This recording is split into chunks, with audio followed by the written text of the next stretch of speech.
very excited, I think you will be too, about this panel. We have here today Jessica Ernst, my immediate left, and Peter von Tiesenhausen, just past her. And I have to balance out their desire to maintain some semblance of humility during introductions, meaning I say less. I have to balance that off with my desire to let them know that you know who they are, because they're great. So I'll just go with what they already agreed was to be in the program. Jessica Ernst will be giving a talk entitled The Great Getaway, Secrets of a Frack Cover-Up. Jessica Ernst has spoken in public around North America concerning the dangers of fracking, having herself experienced these dangers as a result of fracking on her land near Rosebud, Alberta. A recipient of the UN's Women of Courage Award in 2011, and currently in litigation against in Canada, Ernst will speak about 4 aspects of fracking culture and politics in Alberta. 1, breaking the law, fracking secrets. 2, punishing citizens who ask questions. 3, investigating fracking without investigating in order to ensure that experiments continue. And 4, using Alberta Innovates to conceal public water testing. Peter von Tiesenhausen talk will be entitled Alternative Strategies. Peter, an artist raised in the midst of the deep basin sour gas field in Alberta's Peace region, in 1997 claimed copyright over his land as an artwork, foiling attempts by multinational oil companies to enter his property. He tells a story in pictures of how the land-based art interventions on his property became the defenders of it years later.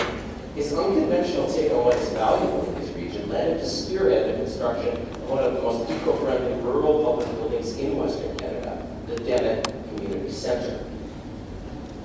I'd like to thank Pamela Banting for letting me know about Jessica Ernst and all that she was involved in, because that got the ball rolling on this plenary session. And I think she and I was driving when Peter's story got revisited on CBC, and we both heard it, and she got the call into me first. I was went off the road, and I phoned her. We were very excited, because Pamela, we both saw right away that these pieces fit together, these 2 talks, very well indeed, because there is laying over all of this land a legal force field all the time. And each year I have to explain this to my students because they don't think about it. Lots of us don't from time to time. If I were to try to light a cigarette right now and insist on lighting and smoking it, eventually men would arrive. And if I continue to insist on my right to be left alone to smoke here, eventually force would come. And if I completely resisted, it would finally become dating force. The web of law is all over the land. So in this age of corporations, the corporate entities can wield so much power over all matters related to environmentalism. It's very interesting that Jessica has turned to legal action on one front, and that Peter has been able to leverage corporately created copyright laws, very powerful ones indeed, in a way that companies can respect. It's conceptually delicious. We'll see how the talks talk to each other. So please put your hands together and welcome Jessica Ernst.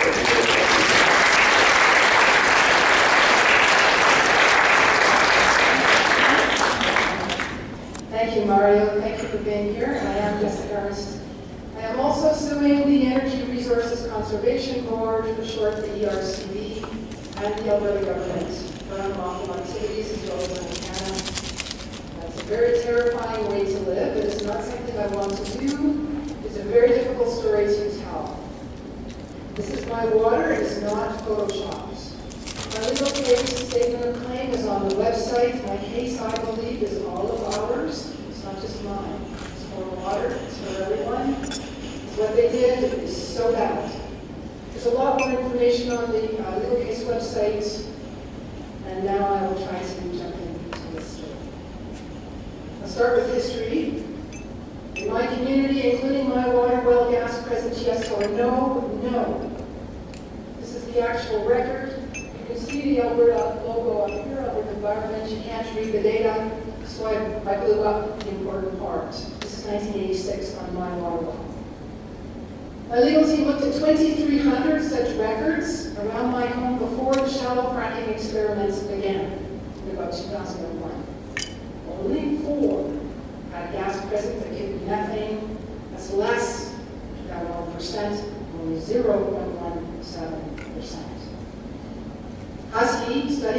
migration caused by leaking energy well bores, they concluded it's a big problem, expensive to fix, and even when they try to fix it, they can't really completely stop it. It's a very serious problem.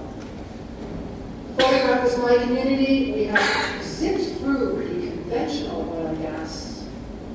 We are now after the unconventional oil and gas, which comes with an unprecedented cumulative effect of drilling, number of wells, perforating the casing of those wells, perforating them again, fracking and refracking. In Husky's study, they found 46% of the energy wells they tested were leaking. And in that study, I found this quote: could some part of the problem, this is industry's leaking methane problem, be attributable to swamp gas, naturally occurring, what they call biogenic? It's made by bacteria. Could some part of the problem be that these gases are escaping up the leaking energy well bores as well, not just the production gases? Very important quote. So when did they start to get that idea to blame nature? Our big oil and gas lobby group, the Canadian Association of Petroleum Producers, CAP, we know them by, they too studied it. They got the Saskatchewan Research Council to involved. They even titled their multi-year report, Migration of Methane into Groundwater from Leaking Production Wells. But they never talk about this publicly. I don't see that as the headline in the Globe and Mail when they say, a new hydraulic fracturing is perfectly safe. They did the same thing my legal team did. They have way more money than I do, so they looked at way more water wells, and they got the Alberta regulator to do it, so they probably didn't have to pay for it. 24,000 historic Alberta water wells before oil and gas drilling, only 0.07% had gas present in methane after oil and gas began, but before the new brute force hydraulic fracturing experiments, the same percentage that my legal team found in my community. Here's the records here, before oil and gas, after oil and gas. It doesn't take a lot of imagination to see the difference. And they said that studying the methane in water is very useful as groundwater used in the region. Yes, they found natural occurring methane in most of the water wells they looked at, most of them at very low levels, less than 0.05 milligrams per liter. I'll get back to this later. The two highest were just over 1. I bought my place in Rosebud in 1998. This is the Rosebud River going through it. Mine is the grassland. The canola that you see is my neighbor's land. I love beauty. I spent a long time looking for this place. And what captured me was the beauty and the water. This is a watercolor that was done by Ernst. I didn't know him. He was up on the coulee top and he was enchanted by my property. He did this painting. And then by chance we ended up meeting and he sent me a PDF of it. I loved it, so I asked him, may I please buy the painting itself? And he said, no, you can't buy it. It's very small. I'll mail it, I'll give it to you. My big passion in life is art. And I collect. I'm a collector, and my art collection is slated to be sold to pay for legal fees, as well as everything else I own. So when I was attending the last couple of days, with all the writers and the art here, I thought I had to include this in the presentation, even though it's so hard to talk about. I have grieved the loss of the water, and I have grieved the loss of the art, as much as I love it. Another shot. In the painting, that's where the photos were taken. So breaking the law to fracking secret, why do this? We have best in world regulations in Alberta, world-class regulators. Why break the law? Well, there's lots of details in the statement of claim. There's no time to go into all the laws that were broken. But I believe it was done because what they did is just pure evil. They used my community, the children, the pregnant women, myself, our water, our aquifers, as guinea pigs. And you cannot use people and animals and children and aquifers as guinea pigs if you tell them. That's one part. The other part, is under the Water Act, they were required to get a permit before they did what they did. And to get that permit from Alberta Environment, they had to consult. But if you consult, you can't do those experiments, and you have to ask for people's opinions and statements of, give them a chance to do statements of concern. And what they did in my community, I don't think the community would have stayed quiet, so they had to keep it a secret. But what the secrets were, they did a whole bunch of very shallow hydraulic fractured gas wells in my community. These were done in secret, around 6 miles around my water well. In 2001, they perforated 100 meters below the surface. That is incredibly evil. They promised the world, they promised everybody that they would never be near the drinking water supply. The basic groundwater protection is where the fresh water is in Alberta. In 2004, they perforated and fractured repeatedly directly into Roosevelt's drinking water aquifers, including the aquifer that supplies my water well and numerous other farms and ranches. The stop sign shows the disregard Canada has for the law. Those are legal land descriptions for gas wells. They didn't even have the respect to us, guinea pigs, to give the sign for those legals that were imposed. I didn't know a lot of this stuff at the time that the experiments were going on, because they were in secret. My fact life began with noise, a lot of noise. Canada still violates my legal right to quiet enjoyment of my property to this day. But my neighbor came to me and said, Jess, my water well went bad. But then Canada did some wells near me, and they want to do more, and I want the money, but you better get your well tested. I didn't know what they were doing. I didn't know these were experiments. So I called in Canada. I didn't want to keep the money from my neighbor. I said, I want a water well test, and Canada came. They tested my water. The tester did not report visible gas. Here's the records. Water appearance clear. 2003, tested by Canada. Lucky for me.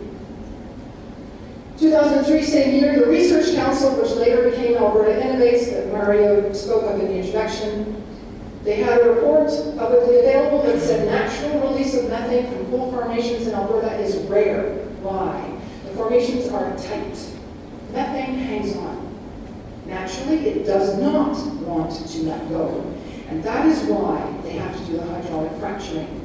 They inject chemicals and fluids, variety of different gases or water with chemicals under great force to shatter the formation, to force this reluctant methane to let go and run out of the good stuff. This is extreme resource extraction. This is an Encana gas well, the one that fractured our drinking water aquifers. This is records from the ERCB, the regulator for the energy regulator.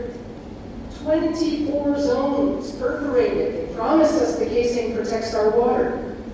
This is energy data. This is with the Alberta Environment. This is the groundwater base, I forgot the name of this. The Alberta Groundwater Database, which works in conjunction with Alberta Environment to keep our water well records. 6 perforations directly into our drinking water aquifers. They intended to frack our drinking water supply.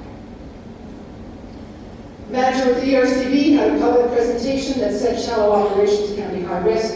This was publicly available for 7 years. I found it very easily. I linked to it on my legal case website. We went public last April of 2011, and sometime after that, this document got pulled. I have learned in this battle to save everything I find and triple back up. I send all these documents to all kinds of friends and say, put this somewhere safe. So I've uploaded this to the legal case website. Water wells started to go bad. Canada retained a hydrogeological firm in Alberta, HCL, to come and do an investigation, and they admitted the company fractured our drinking water supply, but they didn't tell any of us. These are 2 water wells here, the first ones that went bad.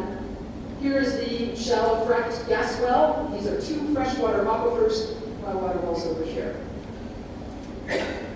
We still do not know to this day what chemicals were injected into our water supply.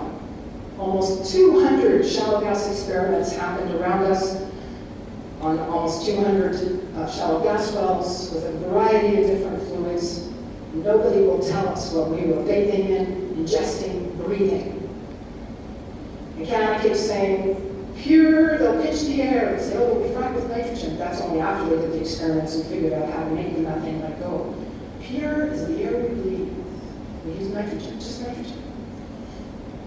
Canada's freshwater production problems, they couldn't even fix the problems they started. Supervisor error.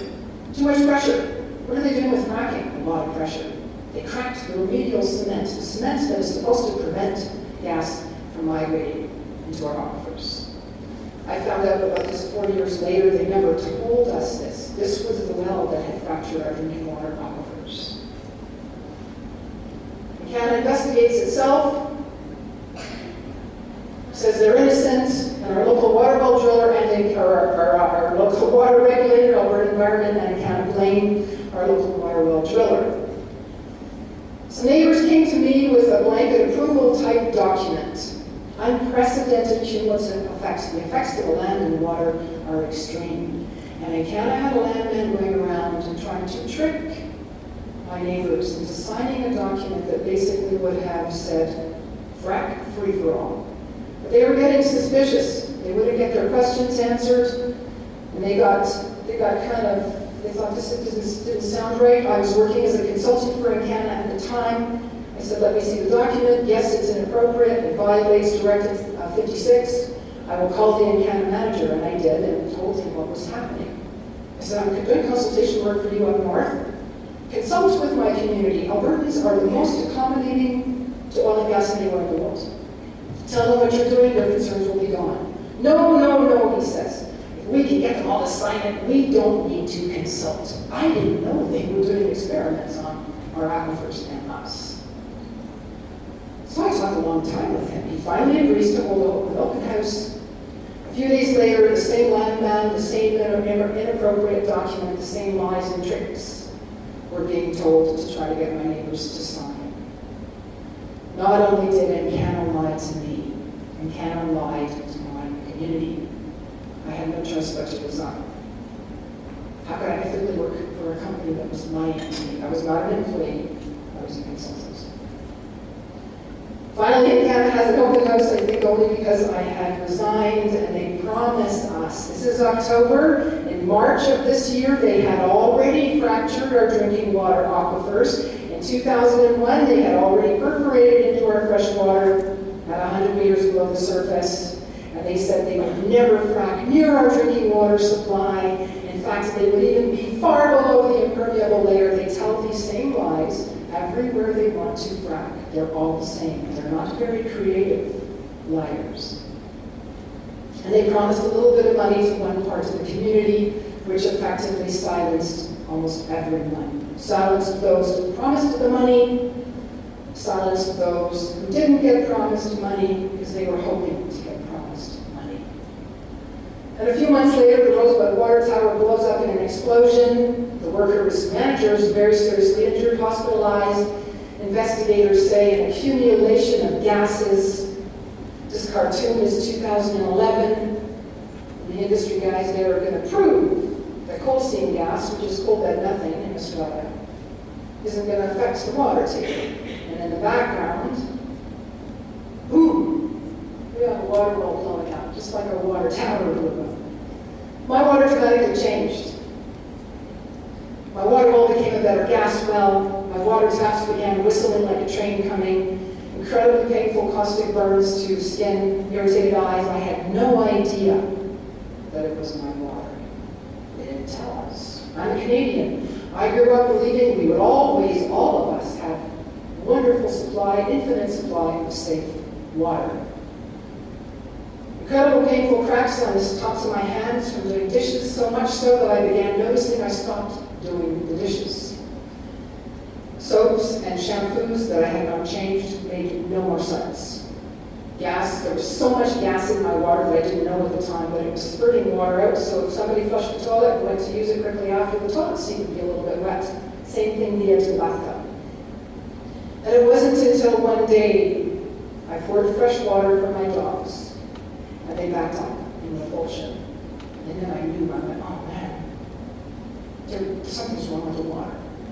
And I started to dig. I'm a scientist. I've worked in the oil and gas industry for 30 years. And I love thinking. more than anything else. Here's my water after a can of fracked in the aquifer with an obscene amount of methane. It's now pours white. Do you remember the 2003 data? We're clear, punishing citizens who ask questions. I'm a scientist, I work in the patch. I believed we had best in the world regulations, world-class regulator. I documented all the non-compliance about the noise, about everything, sent it to the regulator, and this is what they did. They banished me. They judged me making criminal threats without any evidence. They did not give me a trial or a hearing.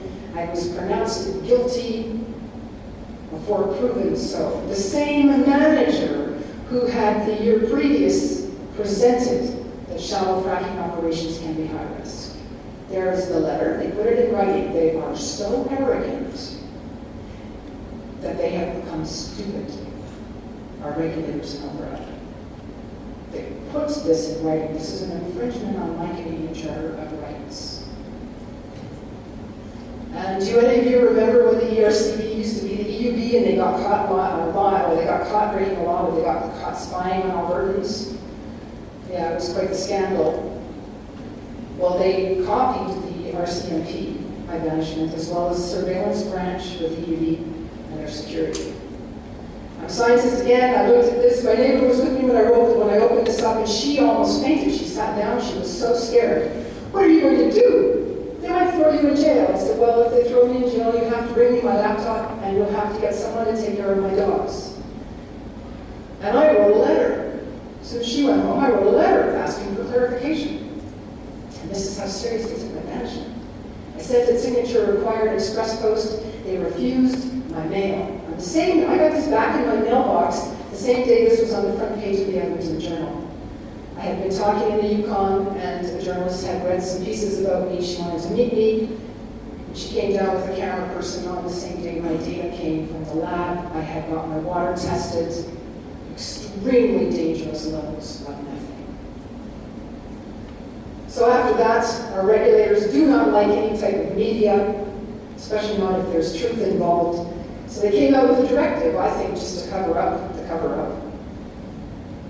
But what was very interesting about the shallow fracturing directive, industry admitted that they had fluids, frac fluids, shooting up energy well bores, and that they didn't know what their shallow fracs did.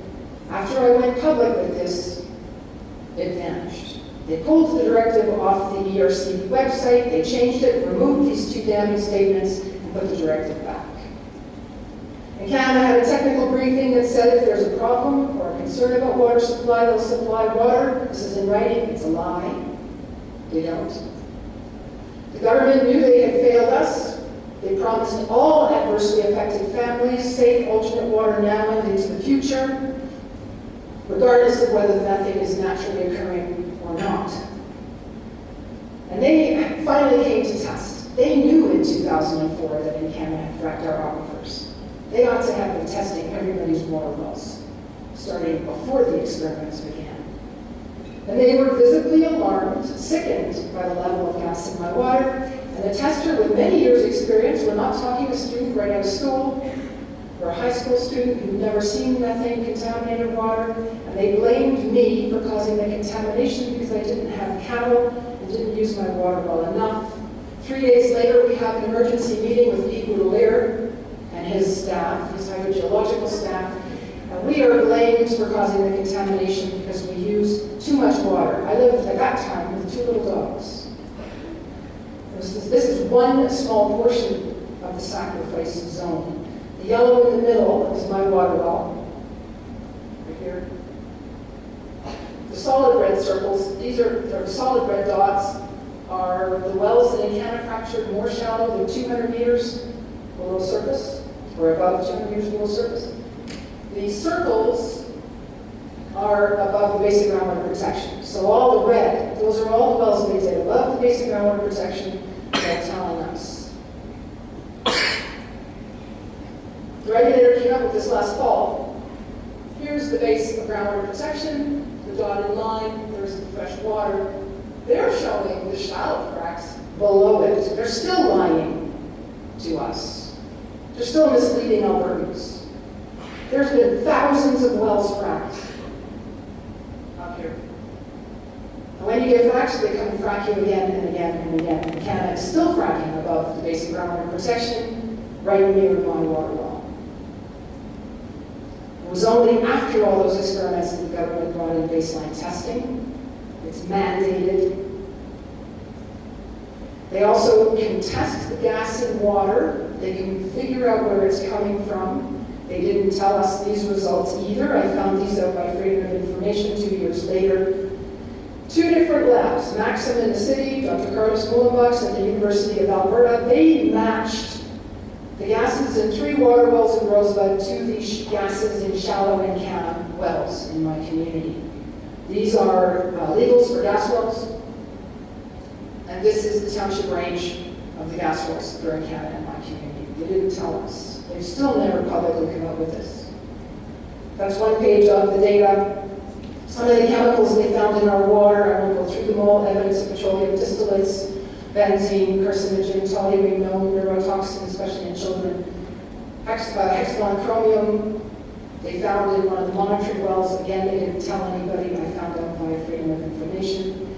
These are some of the chemicals in my water, evidence of petroleum distillates. Chromium went up by a factor of 45 after Encana fracked the aquifer supplies my well. This is how Encana treats the chemicals in my community. This was in the pouring rain in my community. How many of you heard that frack chemicals are as safe as the guar gum and ice cream? Anybody? We hear it all the time. They say, oh, don't worry about the fracking chemicals. No, no, no, they're as safe as the guar gum and ice cream. We eat the chemicals. They're in your home. There's nothing dangerous about them. But they don't tell the world that there's 2 types of guar gum. There's food grade and industrial grade. I just found this out actually about a month ago. And cross-linking the guar, which is what they need to do, they use metal additives, including chromium. This is the methane that we have in Rosebud's water, 30 to 66 milligrams per liter, risk of explosion in CAP's big research paper they did at 1 milligram per liter. Compared to the historic My Water Well No for gas, and CAP's big reports, the multi-year research paper, most of the water wells less than 0.05. These are extremely dangerous levels of methane. So investigating without investigating in order to continue the experiments, how do you do that? Well, in a briefing note by Alberta Research Council, which changed names to become Alberta Innovates, I found this by Freedom of Information. They were going to blame bacteria before they even sampled my water well. And in the note is this quote, that we're not going to willingly accept this conclusion. This is me after fracking. Except here, they got the hair color wrong, but this is actually the core lab. I couldn't really find a good photograph of the ERCB. This is Wonder Woman with her truth rope, which we need a lot of with fracking. Why I use this slide is because when our investigator with Alberta Environment came to investigate but without investigating, he would not look at the data. He refused to believe that a company would ever frack a community's drinking water supply. No, it's impossible. They would never do that. I said, what do you mean? I have seen the data. They did. No, they didn't. I go, well, how do you know that? Because in Canada, that's the investigation. They promised they only fractured deeper than 600 meters below the surface. I didn't make this data up. The data that I've uncovered is in Canada data. So I said to him, okay, forget about the data that I have. Why don't you go to the regulator? They keep all this data. And ask them, oh no, Jess, we can't do that. This was in front of a journalist, in front of two of my neighbors. We can't go to the ERCB because you broke in and you changed all of Canada's data. Wonder Woman. Yeah, I have bad hands. So for me to scale the walls of the ERCB, I would fall off. I am no Wonder Woman. I'm a very little ordinary Canadian doing what I believe needs to be done. And I would need frack trucks full of whiteout to change all of Canada's data. It would take me 10 lifetimes. I don't have enough time. So I said, okay, never mind. But that's how they investigate without investigating. If you don't look at the data, you can say the company's innocent. And they took it a step further. Who knows who these cute little guys are? Richardson, ground squirrels, gophers. We have a lot on the prairie. My neighbor Debbie, the regulator, was bullying her something fierce. She was a single mom. She's not a scientist. She said, Jess, you've got to help me. They're driving me crazy. Okay. So the same regulator, 20 years experience, he came to investigate her water well. He tested it in May of 2006. No E. coli. Now where's Bob? I was at Bob's E. coli presentation the other day. Wow, diet. And what are we seeing in the news this week and last week? So they tested for E. coli, no E. coli. Then they came back a month later. Now remember the briefing note of this year by the Research Council that said, well, we're going to blame bacteria and they're not going to like it. So the same guy comes. Debbie Signer's water well is brand new. It's all muddy. There's no grass growing around it yet. There was lots of gopher feces. There was all kinds of people watching the government come and investigate without investigating. There was a neighbor who had just come from her corrals with her work boots on.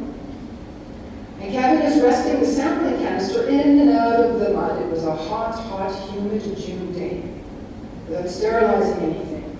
So I watched this for quite a while. And I said, Kevin, E. coli kills. What are you doing? And later he admitted, oh yeah, no, that was bad sampling. Oh, I dumped them all and took new ones. But they didn't shock chlorinate the well. They didn't sample any sampling equipment. And they used that bad sampling event on one water well to discredit all the water contamination cases in Alberta, including not just at Rosebud, Anoka, Wetaskiwin. That's investigating without investigating. Blame bacteria. And that's what they ended up doing. They were naturally occurring bacteria. What they're leaving out is that the government and Encana, what they're ignoring is that Encana and other companies are actually fracking the biogenic methane. They are fracking the swamp gas. So when it gets in people's water wells to blame bacteria, it's pretty mean. But our regulator did a water chemistry study. Most of the water wells in Cole that they looked at, no detectable methane or ethane. All 7 of the industry CBM wells, the coal bed methane wells, had bacteriological, naturally occurring methane. Because that's what they're fracking. They don't tell the public that. So the government brought in some monitoring wells 6 years too late. Here's one of them in the hamlet of Rosebud. That's the lid. That's supposed to be closed. This well didn't produce any water, it just produced pure methane and ethane. They left. The investigator with 20 years experience, and the water well driller, they all went home. The research council, PhD, geochemist, he was on site, they didn't know what to do, so they went home. This is a hazard. And then the government finally commits to a proper investigation. They switch labs halfway through. They send the samples to the University of Calgary. They detect the ethane. They already knew the ethane in Rosebud water indicated nitrogen and can, including propane and butane. They detected the ethane. They didn't analyze it. If you don't analyze it, you don't have data. Then they broke their promise. They never did finish the investigation. And they used Alberta Innovates, the Research Council, to conceal the publicly mandated baseline testing data. And they get them to retain all the water contamination cases that were in the media, the Zimmermans, the Campbells, mine, Lawrence, and Signer's. And in their annual reports is the statement that funding for the research comes from Alberta Environment and Encana. That's a pretty strong conflict of interest. You're investigating the investigation by Alberta Environment, and you're looking at the fracking done by the company who did the fracking, and they're paying you for something else. That's the actual page from the annual report. I went public with this too, and they pulled it off the net, removed the damning statement, added a whole other gear, and put that back on the internet. And they did what their briefing note said 2 years earlier. They blamed bacteria. They could not explain where the methane came from. They ignored the historic records on the water wells. They used anecdotal stories of methane in water wells elsewhere. They ignored all the damning data. They said it was naturally occurring. Oh, and they shamed us about the E. coli. They never found E. coli in my water well. And they went over 100 miles away to get fingerprints from gas wells that were fracked much deeper to say no match. nature did it. I fought for the data that they used to blame bacteria and nature, and still to this day, I don't have it. Not even after spending over $4,000. The citizens did a media alert, the government closed the investigations, took our safe water away, and Canada donated $7.5 million to the University of Alberta. The U of A is the lab that had indicated the match to Canada's shale gas wells. I read last week about the $1.25 million donation by Talisman to Mount Royal University. Galling. I was horrified last night at the Parks Canada presentation. Oh, we got $1 million from the railway company. We're losing everything by letting corporations take everything away with a little tiny bit of money. Talisman's doing a lot of fracking. Isn't it interesting that they donated that money the week before this conference? So Mario, Bob, you have to congratulate yourselves and go to the heads of the university and say, well, you got to thank us for helping get that donation. So they take away the water, they say our dangerous water is safe. I'm not that stupid. How many of you enjoy bathing, having a bath, sporting alone, even hiking? I can't take baths anymore. It's too hard. I go 45 minutes to get water. I'm a Canadian. Last couple weeks I was so busy I forgot to check the level in my tanks. I was on empty. I had no water. My little dog Magic in the back seat there, he always comes along, doesn't matter how hot. He sees me round up the water paraphernalia, the hose and everything. I say, Magic, stay home, it's too hot. No, he has to come along. Breaks my heart every time. Now we're home. I had to lose my laundry room. National News did a very, very little segment on my water and how badly the regulator treated me. And the very next week, look at who showed up. No, it's not the ERCB to say, we are so sorry we infringed on your charter rights. We're going to investigate. With investigating. No. Just a view out of my living room window is spectacularly beautiful where I live. That's my driveway, my back entrance. They sent the RCMP. We had just recently served the legal papers on the defendants. I believe they did this to intimidate me into giving up my legal case. Nothing will make me give up this legal case. Nothing. And I will not sign a non-disclosure agreement, which is what most people do. I'm not doing this case for money. I'm doing this case because we all in the world deserve the truth and to have water. So when the big guy there, when he heard me taking pictures, you can't take a picture, we're undercover. So we have to write Prime Minister Harper and tell him that our RCMP need white fuzzies for the winter time when they go to intimidate Canadians. These guys are working for energy companies now. They are not serving us. These guys told me, they lied to me. I caught them lying within the first hour. They are on Harper's anti-terrorist squad that you just probably read about in the paper a few months ago. Do you guys remember reading about that? This was 2009. The anti-terrorist squad in Alberta has been kicking for years already. So I said to the guy, phone my lawyers. I gave him the phone. They have no warrants. And I told him, you can't have my camera because you're trespassing. And I believe too many citizens around the world are giving in. And I think we have to start not just having conferences and learning and educating ourselves and protesting, but we have to stand our ground. I don't want to live in Alberta anymore. And I'm horrified and ashamed to be Canadian. But I will not leave at the front line. I'm standing my ground, right to the end.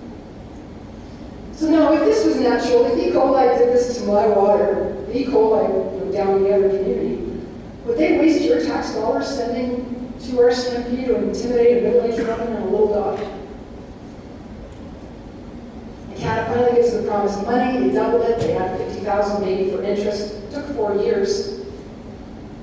The ERCB last year came out with a document. They're admitting they're going to frack the shallow shales. The National Energy Board has admitted in a 2009 briefing document that biogenic shales will be fracked. They're not just going to frack biogenic coal and methane. They also admit that fracking can contaminate your usable aquifers, and it is a recognized risk. They will tell us that publicly. Big study in America came out last year, right after my lawsuit went public. I had people asking me if I had coordinated with the researchers for their peer-reviewed paper. No, I didn't know, but it was fantastic timing. They've quantified what Husky and the oil and gas lobby group knew already. This is Kim Mildenstein, Mountain View County. This ties in with my case because she did do criminal threats in writing. She sent the facts to the regulator because nobody addressed her concerns. She's a mother, 3 young boys. She was terrified for their health and their safety because the frack trucks were racing by her home. She wrote Harper, she wrote the regulators, she wrote the premier. Nobody cared. So she sent the facts. If you don't stop the fracking, I'm going to shoot bullets at the crew. They charged her. The RCMP came, they charged her. She had her court date. The hearing, the sentencing date is October 22nd. Think of her, please. This is a woman trying to be a mother and protect her boys. The judge said, I have a very difficult decision to make. Does he ever? And it's going to affect us all. When they banished me and judged me making criminal threats, and they did it in writing, they never came and charged me. They never fingerprinted me. They had no evidence. I believe they don't banish Albertans anymore. The ERCB filed a briefing to my legal case in April of this year, and in it, you can't read it, but you'll have to trust me, this will be posted to the legal case website under speaking events so you can have access to the slides. They stated that the ERCB, my case should be thrown out. The ERCB has no duty of care to citizens with contaminated water. Huge victory. I fought and fought for the data. I've been fighting for the public data for years. The Commissioner's Office agreed with me, ordered all the public data released. 6,000 pages, full refund.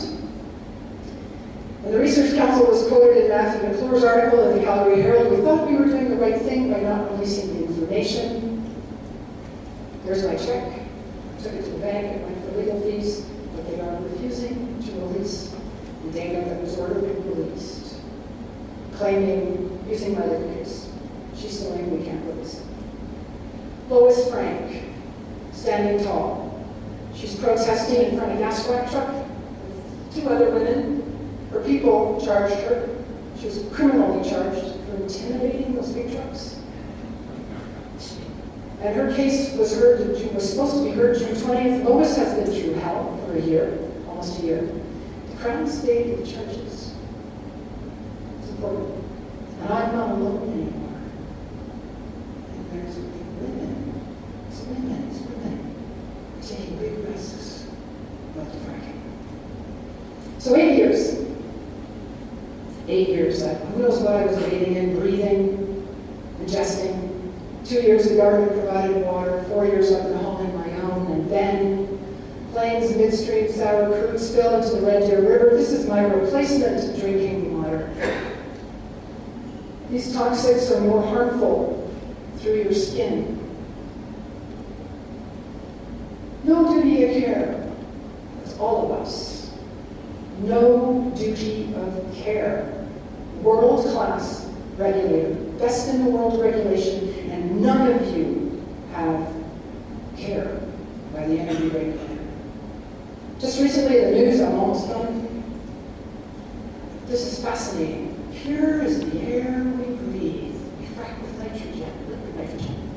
It can burn you very badly. A teen had her entire stomach removed for drinking a fancy nitrogen cocktail. They're fracking to shatter the formations with nitrogen. This is a frack job right here in my community. So where do I go to get water now? Or where are you? Thank you.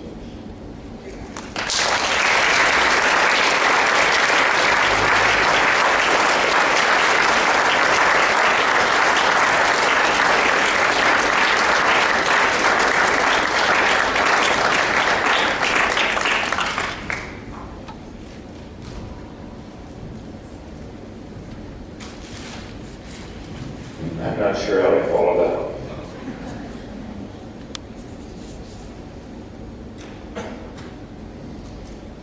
That was extremely moving. Thank you, Jessica. And I guess Sam, in a position where that is a tough act to follow. And yeah, I guess I'll just explain my situation. And there are some overlaps for sure. I guess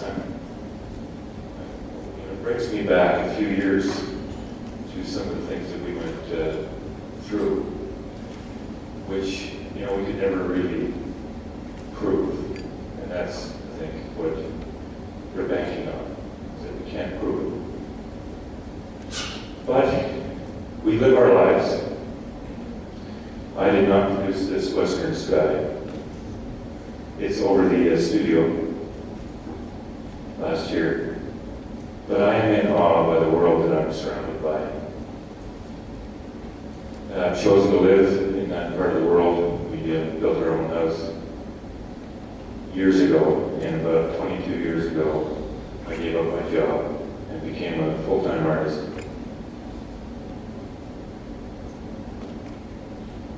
I like the peace and quiet. So I built myself little places to do that, whether it's in the tops of trees or whether it's in a cabin in the woods 300 meters behind the house. We use the materials that are around us. The art business does not necessarily provide a huge income, but it provides you with the freedom to think for yourself, to motivate your own creativity and make stuff out of what you have. One year, the neighbor didn't pick up his hay, and my dog was shivering. It's an unbelievably good dog house. And what was the name of that magazine? My dog actually got more famous than I did that year for that dog house under Inventions by Farmers. I'm not a farmer, but when I quit my job, the first thing I did was build this 8-foot section of picket fence. A project that I anticipate I will be doing for the rest of my natural life. I will be adding on an 8-foot section every year, painting it white, and leaving it. I realized that that was a commitment to the land, that I would be in this place until my demise. And with that realization came, wow, I actually have an obligation, not just to the fence, but now to the land. I mark trees. It's one of the many things that we've all done. I do it all the time. It's a bit of a compulsion. And I started back then. The picket fence has made me very conscious of my own mortality. And mortality is something that we all have to deal with. This is my father's marker. When he died, I sprinkled his ashes through my fingers on the home quarter section. And I pulled this rock into place and poured a bronze plaque. And the kids and Teresa and I would go there on a regular basis because they never knew their grandfather. He died of a heart attack picking rocks. We go there and we have wiener roasts. Death is part of life. It's, and it's easy to accept when people are older, right? This is not death, by the way, but this is that same boy fighting for his life because he's got a single ventricle heart. His gestation was during Ancana week, 1 mile upwind, during which time I developed osteoporosis. The doctor said I had the bones of an 80-year-old woman. I think I was 30, 35 maybe. Anyway, when you watch your son in this situation, you start to think very, very seriously about what the hell is causing that. There's no history of that in our family. It did coincide with this 10-year leak, which was eventually admitted by Canada with photographs. The only reason the leak was fixed was a friend of mine works at the plant and took it upon himself to find that leak and isolate it. He changed out the valve. This is my son, not too long ago. So the benefit of having lots of oil revenue in the province is that you get really, really good doctors. So they make you sick and then they fix you. But you know what? There was lots of people in that hospital, lots of kids that didn't make it. I can't prove that that's what it was. But again, it makes you conscious, like what is valuable. That little incident with that boy was one of the most valuable things I think that ever happened to me personally. I realized that every second with him and with everybody else in my family and everybody else that I love is the most precious moment. When I was 15, I could ride through that area right there with my horse, never meet a soul. I could ride for days and never meet a soul. This is data from 2011. No, it's from 2006 actually. That image was taken. Since then it's tripled in there. You can see in the bottom left-hand corner, that's Dammit. Dammit is where we live. And the area north of it, which is called the green zone. It's no longer quite as green as it was. This is a mile south of our house. The Energy Utility Board gives you the okay to put a drilling site, pad, road, whatever. What they don't give you the right to is to kill all the trees off to the west for whatever reason. Nobody's ever determined what killed all those trees. And they don't even notice. So I spent, I don't know, what would you say, Teresa, 15 years really pissed off. Really pissed off. All the while trying to paint pictures of landscape, trying to make a living, whatever.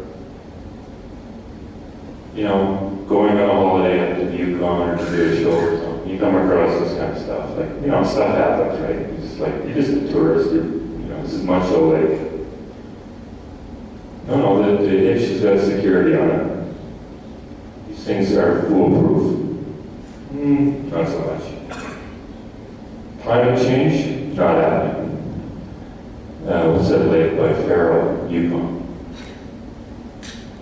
This hole appeared in the permafrost about 3 years prior to this photo being taken. The whole hill is sliding into the lake. Climate change, hundreds of acres. Permafrost stable for 10,000 years. This is an old picture of my dog Taxi on our land. This was my neighbor's land. And I think he got $30,000 to take down every single tree on his property. So we have different values, me and my neighbors, often. Oops. That's a pile of windshields. I don't know, it's just a cool picture that my Ronisha took. And what do I paint, during that time? I painted, oil paintings of whatever the heck I could, what was moving me at the time. This is a painting called Crude, made with oil paint. I've been trying to sell this painting for 10 years. For some reason, nobody wants it. Somebody took it home from the dealer in Ontario, and his wife said, "You take that painting back, or you'll be alone in this house." I call it power failure. It's 5 by 7 feet. It's not that imposing. This is that same son. In grade 6, he built a solar oven using only the sun, cardboard box, aluminum foil, and a piece of glass. And he baked the most awesome, the most awesome banana loaf I've ever had. I'm sorry. And he won with the science fair because he fed it to the judges. So we figure out, where is our bread buttered? One day I'm coming home from a particularly taxing day, shall we say. And I see the road is cracked. My hard-packed gravel road is cracked. Well, what the hell is heaving up in the middle? What the hell? What is happening? Something is rising from the bowels. From the bowels.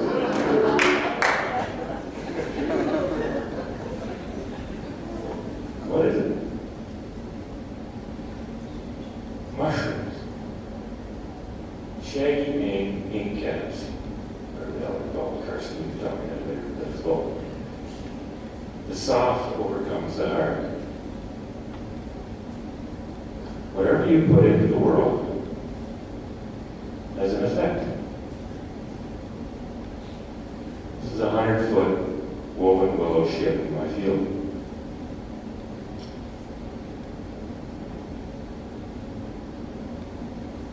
And everything passes. I started to drag things into the trees because I had a studio that was full of paintings that nobody wanted. Now, why the hell would I make more of those? So I started to do things because they just needed to be done. A 40-foot tower.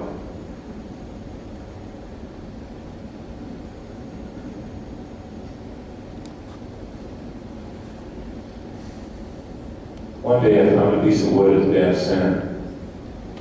I said, "Can I use that?" "Yeah." And he said, "Oh, by the way, it's 286 years old. I counted the rings." I went, "Really?" Okay, well, what does that mean? Because if we take a piece of wood, we don't care that it's 286 years old. But if it was man-made, we would care. It's 286 years old. Somebody did that a long time ago. So the center of this figure is 286 years old. And I thought I would just make him and give him back to the land. And I was going to put him in the swamp, but then the field that I just left in the field. So I made another one, and I put him in the swamp. And then, that was so much fun that I started making more of them. And I just wanted to leave him in the swamp to see what would happen. And I go and take pictures of him in the swamp. He's been there for, 15, 17 years. And the fence continues to grow, and every year we take the kids or whoever's around and we take a photograph of the family and how it grows and expands, and the dogs they do out at that time and whatever. And you can see a tree fell on the fence after about 10 years. But you just leave that, you remove the tree, and that's it. And I don't know what this picture is about. I just love these kids, though. It was up in the Yukon, and they weren't drinking that beer that's there.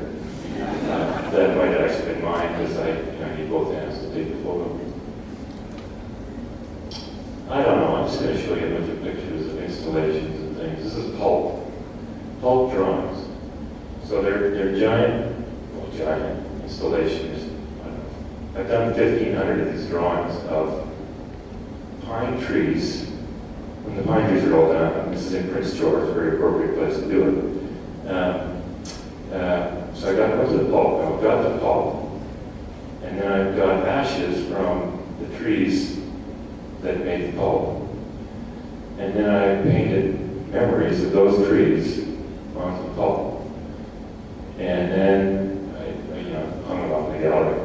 So anyway, then you have like 1,500 drawings that nobody wants them. But it was a cool installation. So I bound them, some of them into books of 100 pages. These books weigh about 250 pounds. And I put them in different places. This was supposed to be a film that actually shows you the thing that doesn't work. I put one in excerpt cut on the stand and left it there. I haven't actually been back. It's not my land. They didn't actually get permission, so. Anyway, so I'm still making these figures, right? And, and then you burn them and stuff. And then you drive across Canada with them. Then they park them in different places for a while. This is in Ontario, on a raft, and they floated around for about 3 months. And then, so I'm in Ontario, and I'm looking at the policy of the gallery that was promoting this, and I realized they don't pay return shipping. So I just go to Cape Spear in Newfoundland. And then what? Well, I stayed on a cliff for 3 months, which is about as far east, other than Cape Spear, because that's a tourist place. But the Beamer in Flat Rock, Newfoundland, is actually not so touristy. So we bolted him to the cliff there and flew home. And I went, so what are we going to do now? And a few months later, I got the okay to do this. And so the Henry Larson, which is a Coast Guard icebreaker, soon maybe to be unemployed, I don't know, was going to Thule, Greenland, which is very near the magnetic North Pole. And I actually wanted to have them go through the Northwest Passage. I thought that would be poetic, right? And then they just said there's no ships going through the Northwest Passage. I'm sorry, I owned the Russian tour people or whatever. Any shipping company I could think of, and nobody was going. There was not a single ship going through that Northwest Passage that year. So I'm going, okay, well, let's take the next best thing. Let's go to the close to the North Pole. And they'll bring it back to Newfoundland.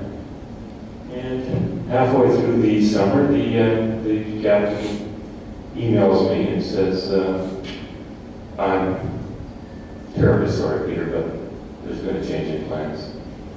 We've been reassigned to the Western Arctic, and we're going through the Northwest Passage. So it was the only ship to go through there that I'm aware of. And as a result, all the crew members on the ship got a certificate for having gone through the Northwest Passage. I got 5 certificates.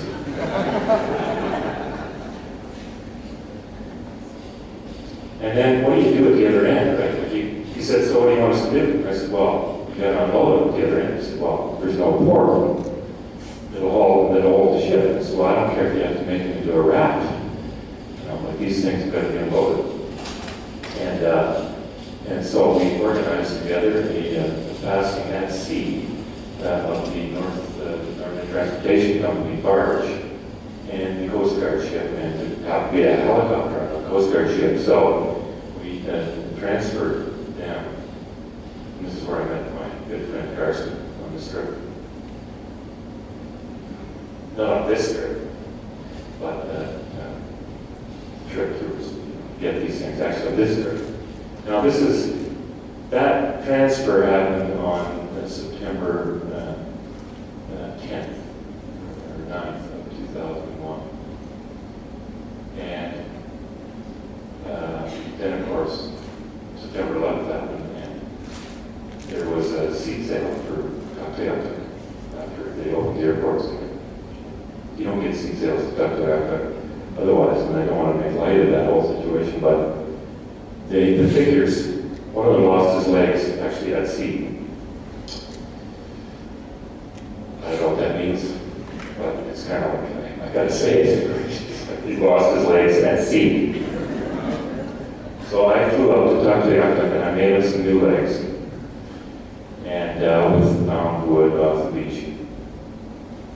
And I borrowed a chainsaw from Dennis Reddy. And I didn't have a tape measure, so he grew by 2 inches. And then, of course, my trunk is in Newfoundland, and my cargo is in Oct.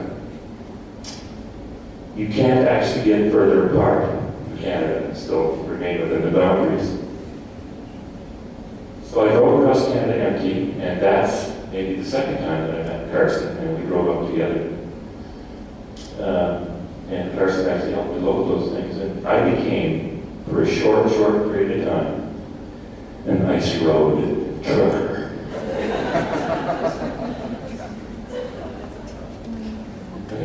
Didn't mind, I blew up the engine of the truck on Main Street, and anyway, onward, those trials, tribulations, Arctic circles. Just we got hit by the fruit truck at the Arctic Circle. I don't know, it's true, actually. Fruit truck at the Arctic Circle. The only other vehicle. T-bone, just about. Anyway, West Coast, Idaho, 5 years, 27,000 kilometers to the best of my recollection. The largest drawing ever done on the landscape. Charcoal coming off the figures, rust from the truck, now bleeding into the landscape, burned into the memories of the people that saw it, maybe not. I like to think so. Yeah, so anyway, 5 guys. Then we cast them in salt iron in downtown Toronto. So I drove back home with the guys. I don't know, took a couple of pictures. This is one of the very few rooms that I actually rented. People would chase you down and ask you to come for supper. And you would say, okay, because that was your budget. So, anyway, I don't want to take too long here, because what is this actually about? This is about climate change. No, it's not. This is about having a blast with whatever you're dealing with, and given whatever circumstances you have. This is about 15 years ago, and you've seen maybe some of you the footage of this thing rocking back and forth. This is the project that I can no longer do. It's excavated down into the pond or lake, and you have to allow the frost to drive the ice deeper. You drive it deeper and deeper and deeper over a period of weeks, as you chisel away just skips of ice. And after it's fully formed, you saw around the outside of it, and it pops up like a boat. And you have the sound of the water, the smell of the water, and the motion. A transparent glass boat, confined pretty heavily by its immediate surroundings. But there's enough room to move. And you can take your family on very short excursions. I think they're like 7 inches.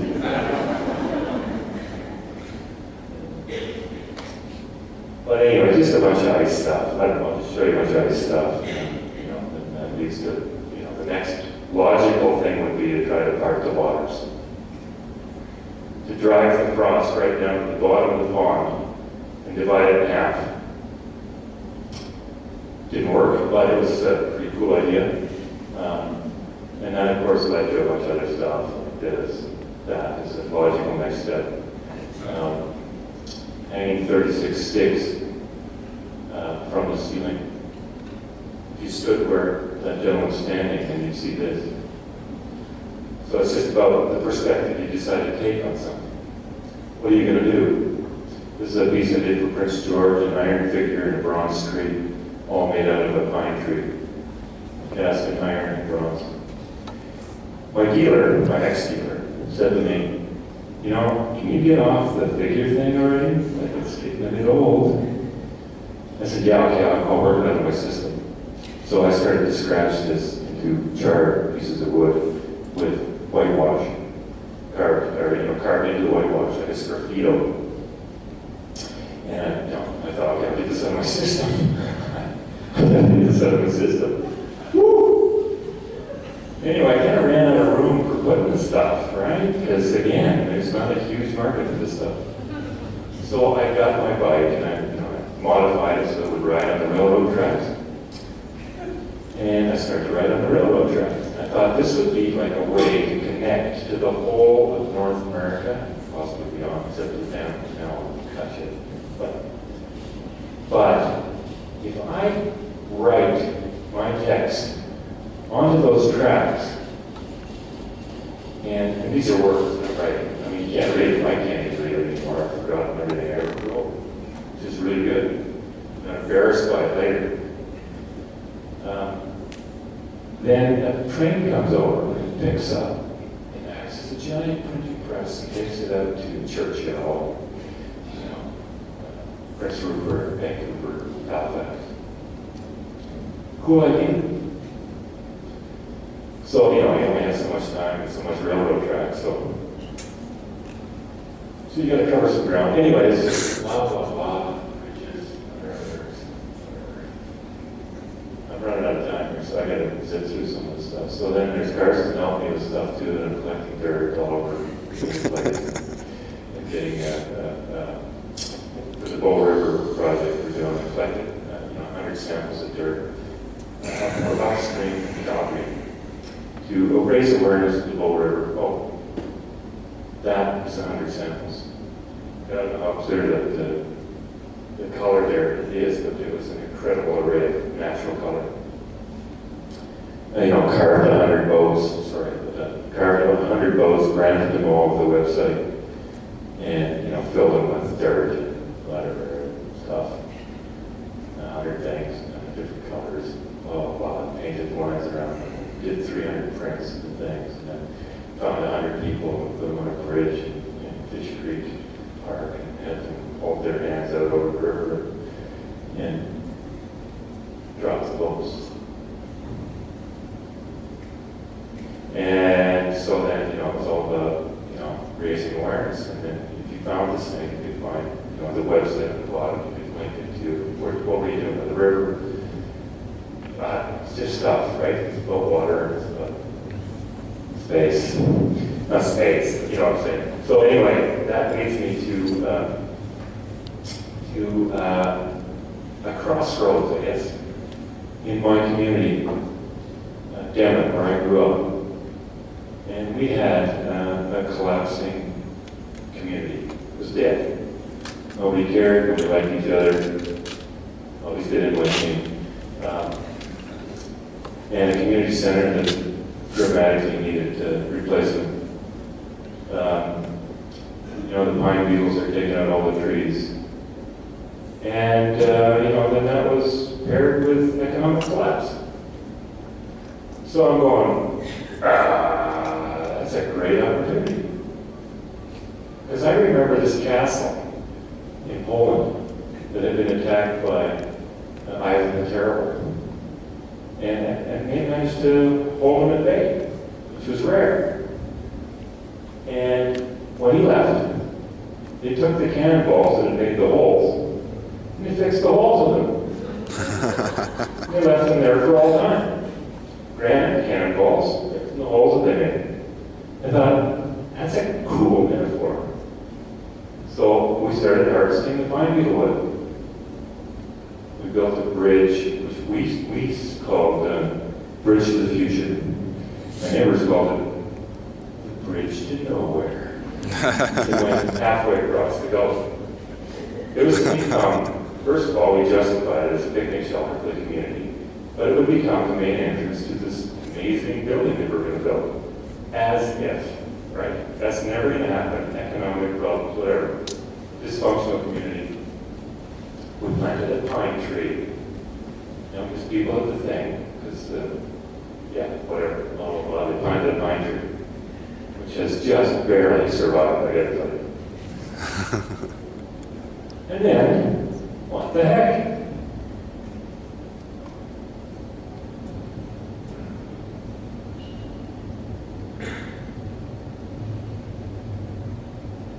Straw bale, timber frame, traditional techniques, education, volunteer work, pine beetle wood, super sustainable, super insulated, triple glazed, composting toilets, paid for, dream, reality. Not bad for a community of 30 people, half of which are against it.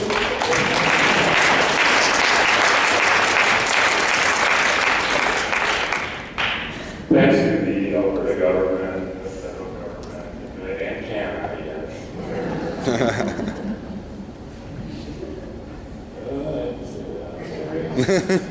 They were incredibly generous, according to them, in Canada. They gave us $100,000.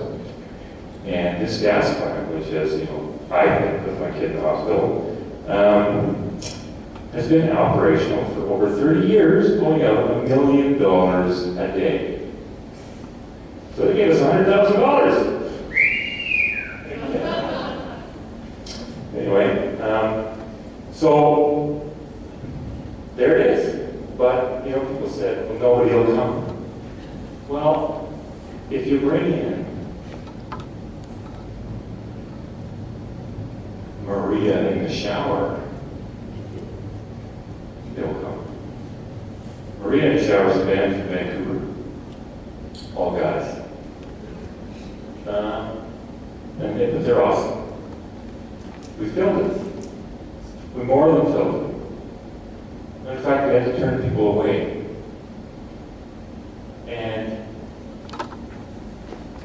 half of them were young. That's not bad for 30 people again, right? Community of 30 people, that's 300 people at the opening. Cool. Young people are getting married there. Kind of photogenic. Anyway, I'm not going to go through this. This is more community stuff. Mexico, blah, blah, blah, snow. You build something, and, because you're, okay, I'll tell you the story real quick. Except there's no questions. I don't know what question. All right. Sorry about this. I wanted to make an ice boat in North Bay, Ontario. Yeah, I invited me to come out. Every day I go and shovel this place clear so it would freeze thicker in that spot. Every day it would snow and drift in. Finally, I stopped fighting it.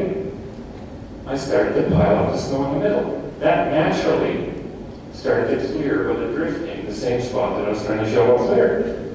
So now I didn't have to shovel. I just got to make this thing bigger and bigger and bigger until it was like 10 feet high and about 20 feet long. Now that I got this giant fin that fits, that sort of faces into the wind. And I'm going, oh, that's kind of a dumb looking thing. And so I decided to haul it out. And it became the most silent place I think I've ever been in my life. And I thought, that's cool. What I didn't know was that when the setting sun would shine inside that thing, it glowed like gold. Just echoed around in there. I'm going, okay, so you just concentrate the sun. I don't know what it is. This is my son coming out of the dryer. And there's a beam of light. That's the other sun. Anyway, camera obscura, every hotel room I go into, I turn to camera obscura, and there's the sun, prints with 1,000 drawings, they're packaged up, cold out of my mind, a burning pine tree, and picket fence, and my dog, Homer, which is where someone's from, Alaska. Marking the trees. This is a real quick story. Alliance Pipeline wanted to come across our place. I said no. They said, you don't really have a choice. You own the top 6 inches. I said, great. Don't change the top 6 inches. You can put your pipeline a mile long. And they said, well, it's impossible. I said, you can't actually stop us. Because on your great deed of land, it says that we own the minerals underneath your land. And we have the right to work them. Is it great? Yes, you have the right to work them, absolutely. But this is not a field. This is an artwork. And if you alter my artwork, then I'm going to have to sue you for copyright infringement. Because I'm not allowing you to change my artwork. They said, you can't do that. I said, well, I think I can. They came back the next day and said, so how much do you want? I said, it's not for sale. He went, come on, it's for sale. No. And I said, well, I got one option for you. Go around. And he offered us more money than God. And then we turned it down. And it was really hard to do because we were like pretty broke. But within the next, they went around, created a pipeline corridor that skirts our property. We were getting bothered every 6 weeks, sort of on average. People wanting to come onto the land. And after that, it's been 15 years. Nobody comes by. It's awesome. So, what happened was, other than that, I realized what we meant, who we were. And that by not selling out and having a physical line in your property which shows you what you're worth, you got self-confidence. You go, you know what? I'm not selling that for $50 anymore. I'm selling that for $1,000. If you don't want it, I don't give a shit. The landman came up to me afterwards and said, you know what? I don't even like your work. But I got a fucking pain here because I've just never seen anything like this. Within the next year and a half, or thereabouts, we made the same amount of money selling artwork.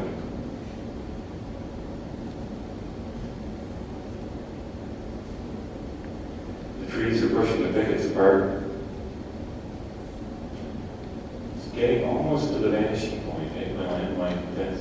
If I photograph it just right.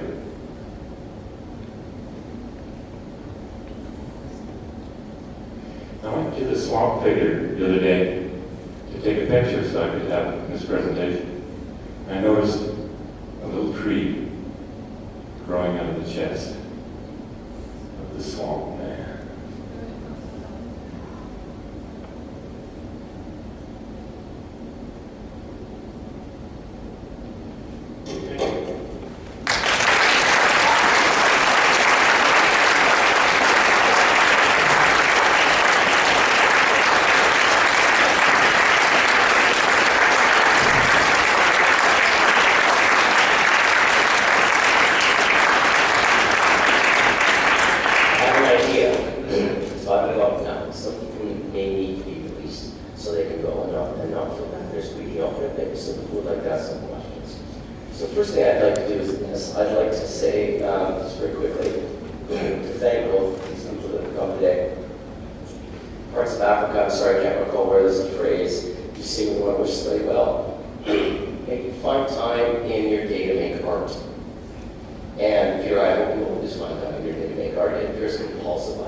Floor mics. I am happy to walk around with a mic if anybody would like to linger. Are you okay for me to 10 minutes or so of questions? That'd be great. And other questions, guys, continues this evening with a reception in honor of Ernst Power and Leanne Allison over at Wickham House. It's at 7 o'clock this evening. You can, it's separate from the conference event. You can purchase your entry tickets there. It's going to be a lovely night. If you want to go to this and get over to some delicious appies and a cash bar. And then tomorrow, of course, sessions before the round table. In the afternoon, we're all keynotes gathered. But for now, let us proceed. There is a single mic.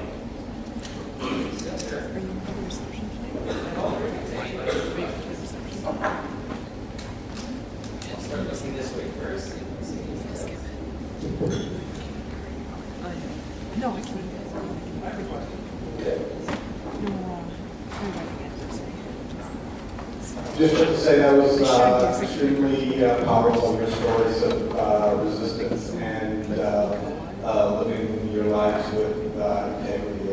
And thank you.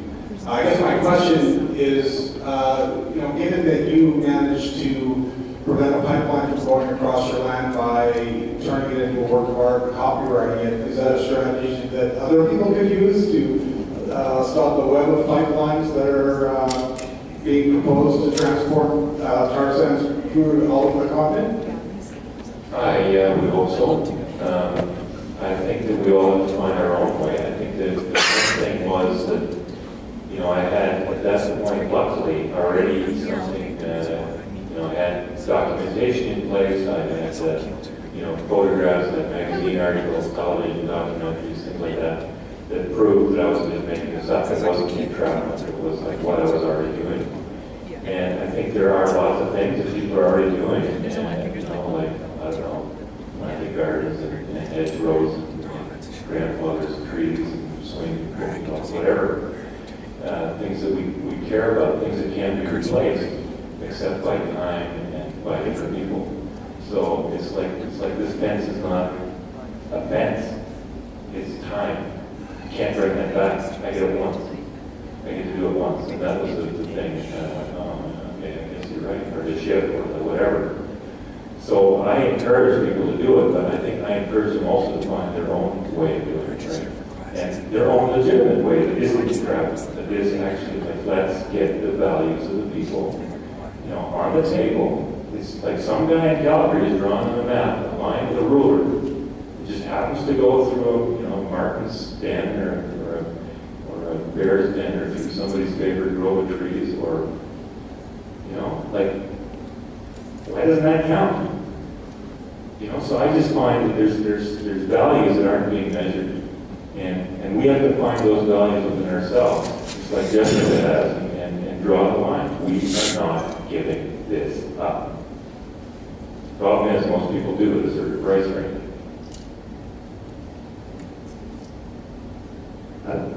When Bosch first spoke to us in our class that he copyrighted your land, I thought he was joking, maybe somewhat insane, but I kind of looked into it, and your ability to assert your moral rights for alteration would probably allow you to do that. Has that been challenged at all legally, or did it just throw up their hands and say you're nuts and walk away? First they said we're nuts, and then tried to, we've had various challenges, yes. They've always been settled out of court, and we have always gotten all of our demands. So they're not fighting it. So I'm thinking, well, actually, we actually have some pretty good ground if they're not fighting it. Otherwise they would, because we have a very, we have 800 acres there that we claim copyright over. And it's kind of in a strategic location, kind of in a lake. So it costs them like an extra $400,000 or $500,000 every time they want to go around their property. And now there's a corridor of about 4 or 5 pipelines there that skirt the property. So, I'm not saying that someday somebody's not going to challenge it and we'll have a huge battle, but like Jessica, I think we're going to have a precedent set. We're going to have the documents in place, and we're going to take the bastards on. Hi, thanks so much. This is a great presentation, and I think, Jessica, what you've been through kind of brings a new meaning to the term gaslighting for me. It's you know, looking back on your experience when you're dealing with a company that's using such a deep level of deception that you don't find out about something that's happening to you until, say, like 3 or 5 years later, do you have any advice for working to prevent similar things from happening to other communities? Or being more proactive, or like trying to detect when they're screwing you over in this kind of way without knowing? Yeah, I do. That kind of relates to the first question about could you stop hemorrhage with our installations all along the pipeline. I think it's really important everybody finds their own way. And I get asked that question that you've asked many times, what advice do I have? People have to find what means, where their heart and soul is in their own homes and communities. So I often say I won't give you advice because I'm enabling you not to find your own way. And finding when you said what you said, it was very important because so many of human beings are biologically very lazy. It's how we survive. And the process of finding our way is brutally painful. But that is where the power comes, is finding your own way. The one piece of advice I do give is that this industry is brilliant with dividing and conquering. Individuals, families, communities, churches, they've conquered our politicians, they've taken them, they've taken our regulators, they're captured. So you have to find a way to have compassion for those that don't want your community hall built and don't like your trees and sell their trees. You have to have compassion for our differences, and in that find unity that cannot be divided. And I can't tell you how to do that. And Canada very quickly came in. As soon as the first water wells went bad, wow, they had that promise in a little newsletter. They didn't cut the check. They made the promise and then divided the community and conquered it. I used to think the loss of water was the biggest damage. I now believe the divided communities is the biggest impact. And every community is unique, so you find your own way. And I can't tell you how to find your own way except defense. Think of the big defense. And it's been an amazing honor to be on this panel, to have Peter almost, with his artwork that was happening before my fight even started, creating a visual that really is what I've been doing. And that is time. How do we find our strength in defending and saying, I'm not going to run away. There's a fierce power